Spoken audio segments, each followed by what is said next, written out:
There comes a moment in every person's life when they look around at everything they have built and realize that what they built is not what they actually wanted.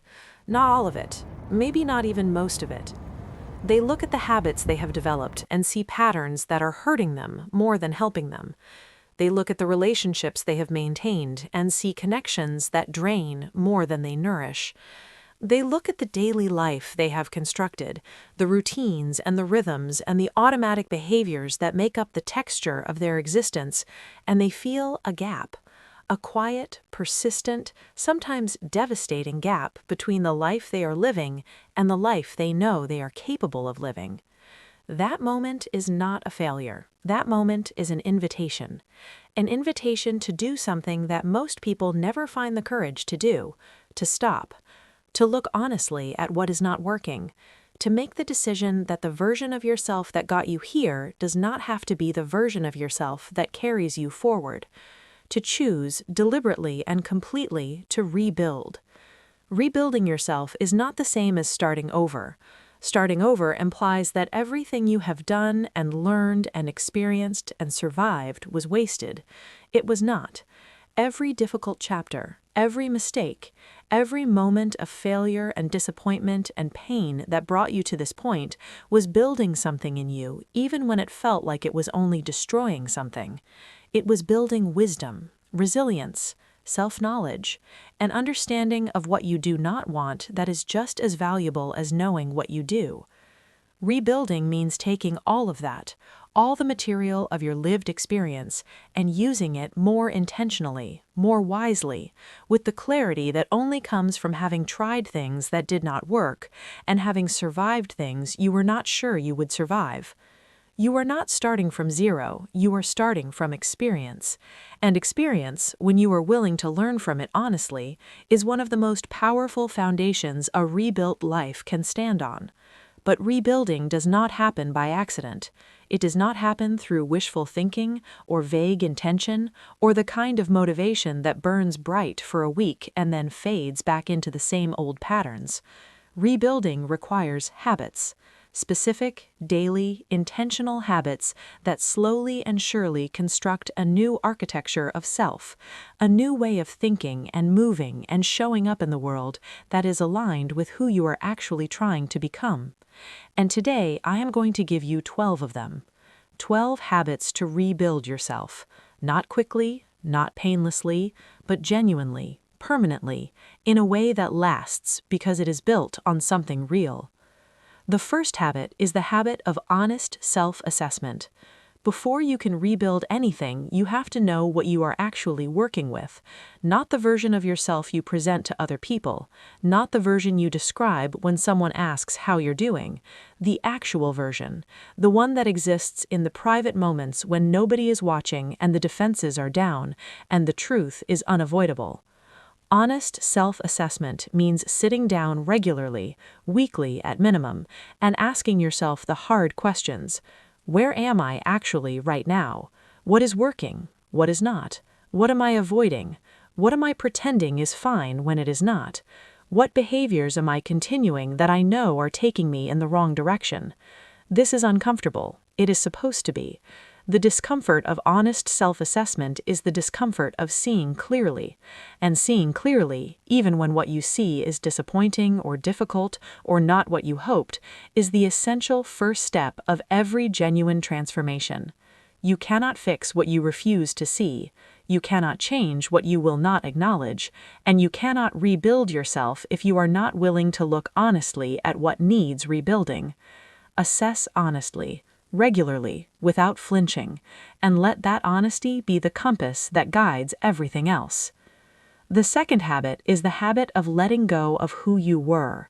This one is harder than it sounds, because we are deeply attached to our identities, even the identities that are hurting us, even the stories we tell ourselves that keep us small and stuck and limited, because those stories are familiar. They are known. They have been with us for so long that they have started to feel like truth rather than narrative. But they are not truth. They are just stories. Stories you have been telling yourself and that other people have told you for so long that you stopped questioning whether they are accurate. the story that you are not the kind of person who succeeds, the story that you always self-sabotage, the story that you are too damaged or too behind or too whatever to build the life you want, the story that defines you by your worst moments instead of your best possibilities.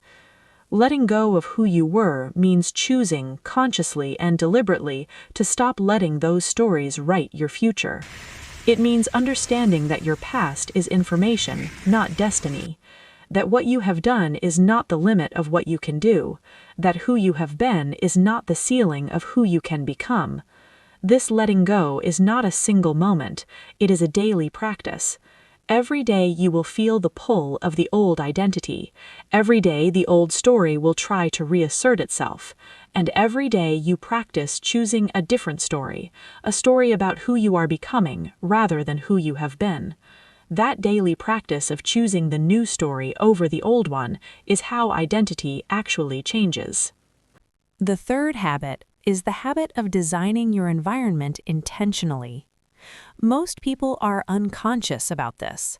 They live in environments that were assembled by accident, by convenience, by circumstance, by the accumulated decisions of a life lived without full intentionality. And then they are confused about why their habits keep defaulting to patterns that do not serve them. Your environment is not neutral. Every element of the space you inhabit and the social world you move through is either making it easier or harder to be the person you are trying to become. The apps on your phone, the food in your kitchen, the people you spend the most time with, the content you consume, the physical space where you work and rest and think, all of it is shaping you, quietly, invisibly, continuously. Designing your environment intentionally means auditing all of it and asking one question about each element. Does this make it easier or harder to be who I am trying to become? Remove what makes it harder. Add what makes it easier. Rearrange your physical and social world so that the person you are building has an environment that supports them instead of one that constantly works against them. You cannot consistently out-willpower a bad environment, but a good environment makes good behavior almost automatic. Design yours deliberately. The fourth habit is the habit of daily physical commitment.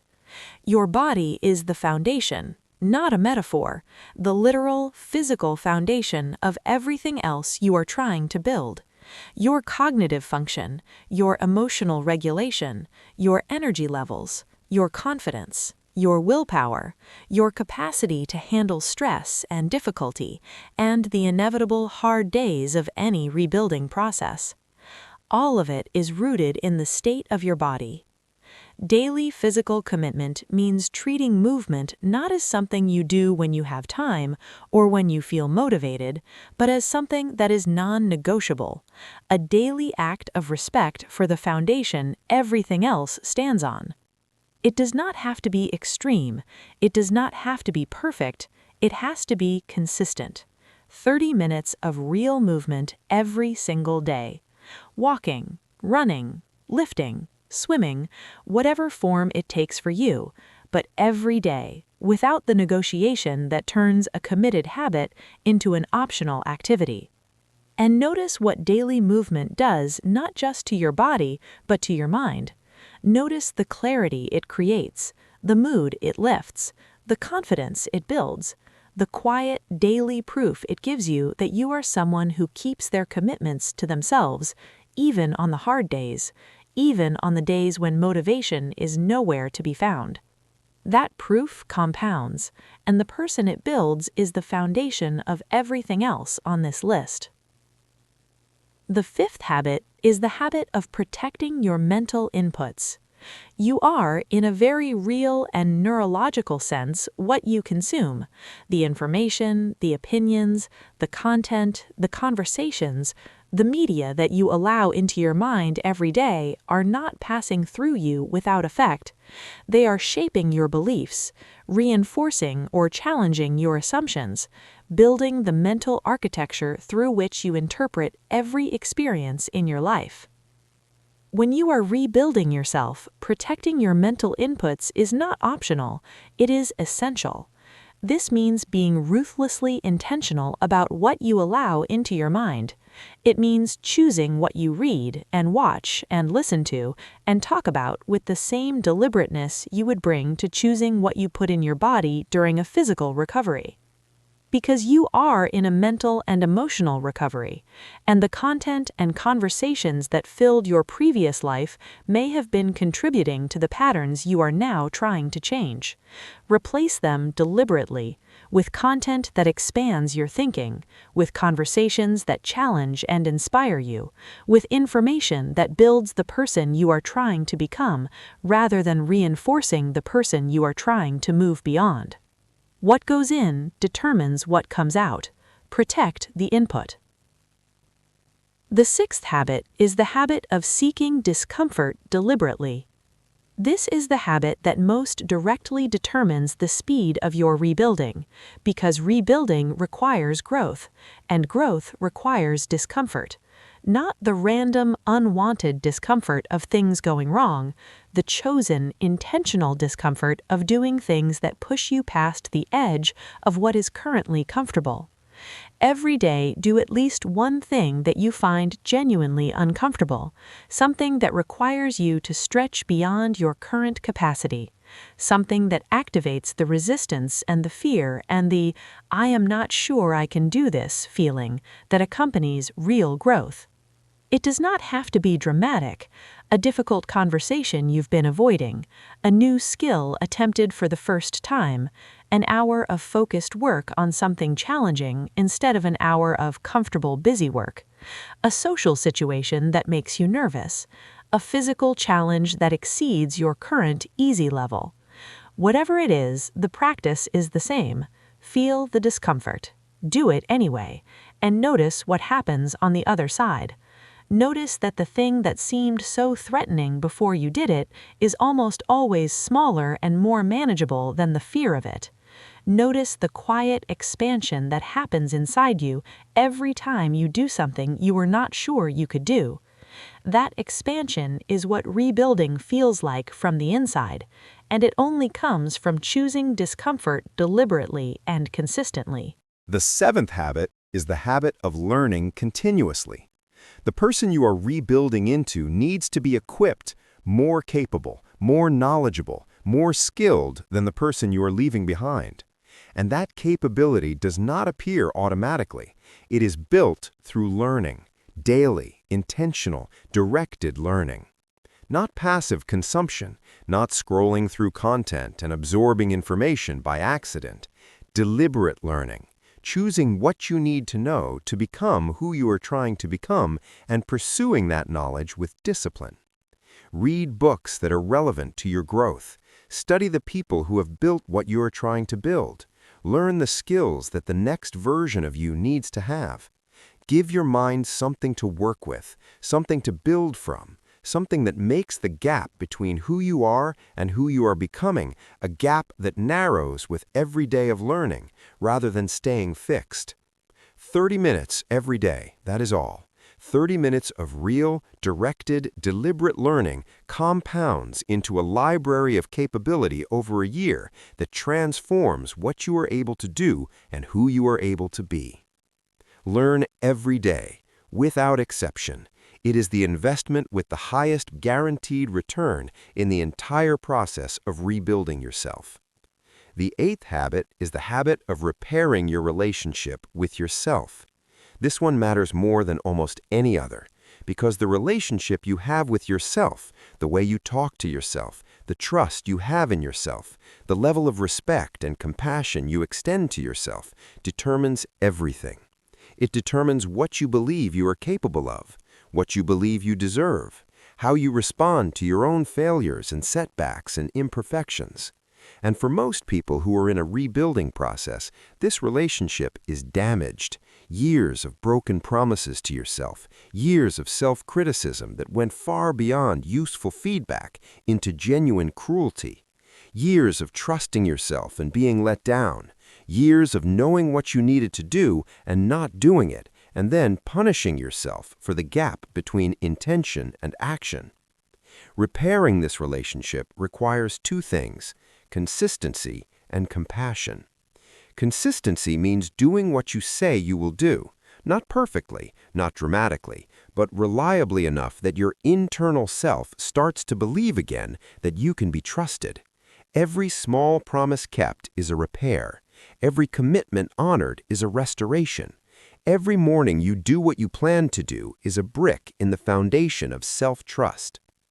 Compassion means learning to treat yourself with the same kindness you would extend to someone you love who is going through a hard process of change. You would not speak to a friend rebuilding their life with the harshness you probably speak to yourself. You would encourage them. You would recognize their progress. You would be patient with their imperfections while still holding them accountable. Do that for yourself, not as an excuse for complacency, as a foundation for genuine, sustainable growth. The ninth habit is the habit of building your support system deliberately. No one rebuilds alone. The research is unambiguous on this. The people who successfully transform their lives do not do it in isolation. They do it in the context of relationships that support, challenge, inspire, and hold them accountable. Building your support system deliberately means looking honestly at the relationships in your current life and asking which ones are supporting your rebuilding and which ones are working against it. Not with judgment, not with anger, but with clarity. Some relationships will rise with you, the people who see your potential and celebrate your growth and challenge you to keep going even when it gets hard. Those relationships are gold. Invest in them, nurture them. Be deliberate about spending more time with these people. Other relationships will resist your change, not necessarily because they wish you harm, sometimes because your growth triggers something in them, sometimes because who you are becoming threatens the dynamic that your relationship has been built on. These relationships require wisdom to navigate. Some can be transformed as you change, others cannot, and you have to be honest with yourself about which is which. And seek out new relationships intentionally. Find people who are where you want to be, people who are building what you want to build, people whose daily reality is evidence that what you want is possible. Their presence in your life will do more for your rebuilding than almost anything else. The 10th habit is the habit of celebrating small progress. This is the habit that most type A, goal-driven, high-aspiration people skip entirely. They are so focused on the destination that they refuse to acknowledge any progress that does not represent arrival. And that refusal quietly destroys the motivation and the momentum that would actually carry them to the destination. Rebuilding yourself is a long process. There will be days and weeks and even months where the progress is invisible from the outside, where you are doing all the right things and the results are not yet showing in the ways that matter to you.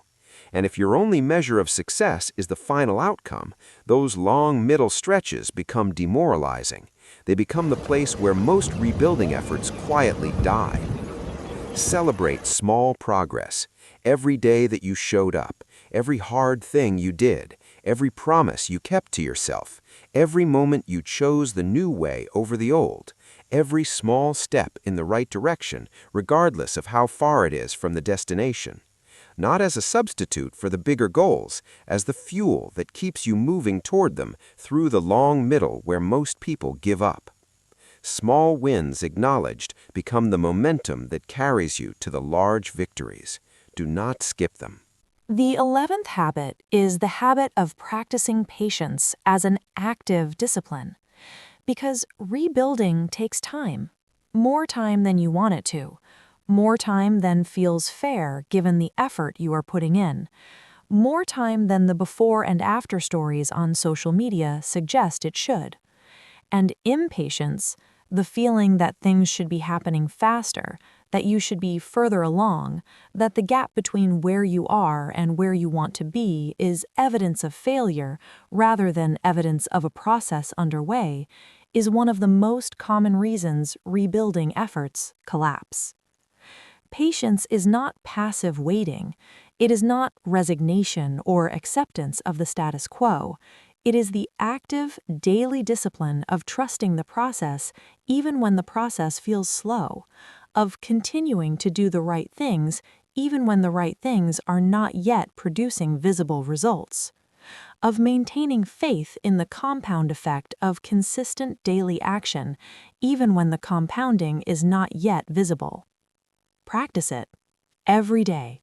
Every time the impatience rises and the frustration says you should be further along and the comparison to others makes your progress seem inadequate, practice returning to the truth. The truth that every day of consistent effort is working, that the progress is real even when it is invisible, that the compound effect does not announce itself daily, but arrives eventually in a transformation so significant that the patience required to reach it will seem like the smallest price ever paid. Trust the process, actively, daily, as a discipline. The 12th and final habit is the habit of living in alignment. Everything else on this list, the honest assessment, the letting go, the environment, the physical commitment, the protected inputs, the chosen discomfort, the continuous learning, the repaired self-relationship, the support system, the celebrated progress, the practiced patience, all of it is in service of this. Living in alignment means building a life where your daily actions match your deepest values, where what you do every day is connected to what you actually believe matters, where the way you spend your hours reflects the way you want your life to be remembered. Most people live with a profound misalignment between their values and their actions. They say family matters most, but give their best energy to work. They say health is a priority, but treat it as optional. They say they want to build something meaningful, but spend their time on things that are urgent but not important. This misalignment is exhausting. It creates a constant low-grade friction in your life, a persistent sense that something is off, that you are not quite living as yourself. Alignment removes that friction. When what you do matches what you believe, when your daily life is an expression of your actual values rather than a compromise of them, something settles inside you, a quiet rightness, a sense of integrity that is deeper and more sustaining than any external achievement. Build toward alignment every day. Ask yourself regularly whether what you are doing today is connected to what you actually believe matters, and when it is not, make the small adjustments that bring you back into alignment. Because that is ultimately what rebuilding yourself means, not becoming someone new, becoming more fully who you have always actually been underneath everything that accumulated over the years and pulled you away from yourself. 12 habits. 12 daily practices that together construct a rebuilt self. Not a perfect self, not an arrived self, but a self that is moving, daily and deliberately in the direction of the life you actually want and the person you actually are. You already have everything you need to begin. The rebuilding starts now.